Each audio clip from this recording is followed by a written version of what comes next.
আমরা আজকে সুরঞ্জনে এলাম এবং সকাল থেকেই তো এখানে দেখলাম অনেক মানুষ এসে দেখছে, তারা ঘুরছে এবং আমরাও একটু ঘুরে ঘুরে দেখলাম। এই যে এখানে হরিণ রয়েছে, তুমি দেখলাম, এবং এখানে বসার কিন্তু জায়গা আছে। তো প্রাণ প্রকৃতির পাঠশালা বলতে যেটি বোঝায় সেটি কিন্তু এই বরগুনার সুরঞ্জন, এবং শহর থেকে খুব কাছে হওয়ার কারণে এই জায়গায় কিন্তু মানুষ আসছে। তবে হ্যাঁ, সকালে যে ভিডিওটি দেখলাম তুমি আমি, যে আসলে একটা ফেসবুকে কিছু কুচক্রি মহল একটা ভিডিও ছেড়ে বিভ্রান্তিতে ফেলছে মানুষকে, এই ধরনের কোনো কিছু আজকে সুরঞ্জনা হয়নি। তুমি দেখেছো? আজকে আমিও দেখিনি, তুমিও দেখিনি।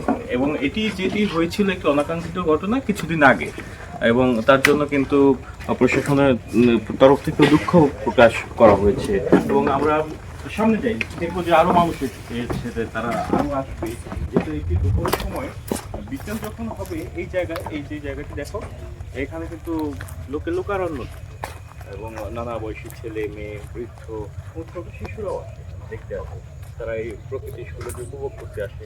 এই যে দেখো, জিরাফ, বাঘ, হরিণ, এগুলো কিন্তু শিশুরা দেখে বেশ মজা পাচ্ছে। এবং এই যে প্রজাপতির সাথে মানুষ ছবি তোলে এখানে, নীলপদ্ম, যেটি আমি আজকে তোমাকে একটা দিলাম ভালোবাসা দিবসে।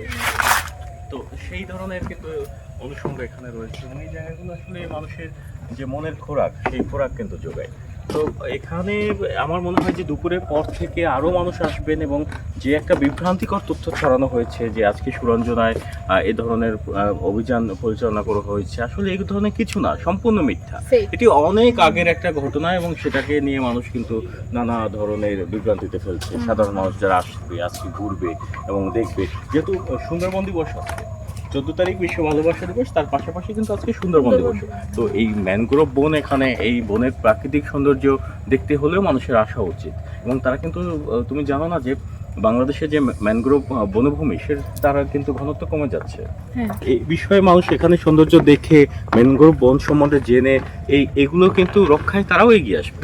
একই সাথে সুন্দরবন দিবসে যদি মানুষ ম্যানগ্রোভ বন দেখে, তারা ম্যানগ্রোভ বন সম্বন্ধে জানতে পারবে, বুঝতে পারবে, এবং যারা গাছ কেটে নিয়ে যায় তাদের নিষেধ করতে পারবে, নানা ধরনের পদক্ষেপ নিতে পারবে।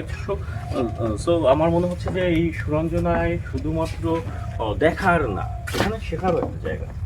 এখানে হ্যাঁ, পিওর অক্সিজেন তো আছেই, সেই সাথে মানুষ এখানে আসলে কিন্তু শিখতে পারবে, জানতে পারবে, এবং প্রকৃতির খুব কাছাকাছি থেকে প্রকৃতির সান্নিধ্য লাভ করবে। এবং পাখি, সন্ধ্যেবেলায় এখানে যে পাখিরা আসে, হ্যাঁ, বক, এখানে বনঘুঘু কিংবা দোয়েল, কোয়েল, শ্যামা, এখানে সব ধরনের পাখি কিন্তু এখানে আসে। তো সেখানে পাখিদের কিচিরমিচির শব্দটাও আমাদের যে সন্ধ্যেটা, আর সেই সন্ধ্যাটা কিন্তু বেশ উপভোগ্য হয়। তো আমরা এখন একটু ঘুরে দেখি, সবাই আসুক, তারপর আবার পরে কথা হবে এদের সাথে। ওকে, ভালো থাকুন সবাই।